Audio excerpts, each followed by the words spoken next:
ரொம்ப சின்சியரா இருந்திருக்காருன்னு தான் நான் சொல்றேன். ஸோ அப்படிதான் வந்து அவர் வந்து நிறைய ஸ்கிரிப்ட் ரைட்டிங், அப்படிதான் இலங்கை போரை பத்தி கூட அவர் நிறைய அவரோட ஓன் ஸ்கிரிப்ட்ஸ் தான் நீங்க நிறைய கேட்டிருப்பீங்க. உண்மையான இலங்கை போரே வந்து அவர் பேசி ஒரு வருஷம்லாம் அவர் ஆசை தீர அவர் ஸ்கிரிப்ட் ரைட்டிங் எல்லாம் முடிச்சதுக்கு அப்புறம் டைரக்ஷன் எல்லாம் எல்லா ஸ்டேஜ்லயும் பண்ணதுக்கு அப்புறமா தான் அவருக்கு எதிர்குரல் வந்து வலுவாக வர ஆரம்பிச்சது. ஐயோ, நடக்காத ஒரு விஷயத்த பெரிய படமா போட்டு காட்டுறாரே அப்படின்னு சொல்லிதான் அவரை எதிர்த்து உண்மையிலேயே அங்க இலங்கை போரை யார் ஆதரிச்சாங்க, யார் வந்து இலங்கை மக்களுக்காக போராடினாங்க அப்படிங்கிற தகவல்கள் எல்லாம் வெளியில வந்தது. ஸோ இவர் வந்து அவர் ஒரு பேசிக்கா ஒரு டைரக்டர், இன்னுமுமே மேடைகள்ல அவர் வந்து டைரக்ட் பண்ணிட்டே இருக்கிறாரு. தொடர்ந்து ஸ்கிரிப்ட் எழுதுறாரு, டைரக்ட் பண்றாரு.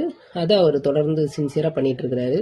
அவருடைய டைரக்ஷன்ல அவருடைய கட்சியை சார்ந்த பெண்கள்லாம் நல்லா நடிச்சிட்டு இருக்கிறாங்க. கோவை கார்த்திகாவாகட்டும், இன்னொரு இஸ்லாமிய பெண் நடிக்கிறாங்க பயங்கரமா.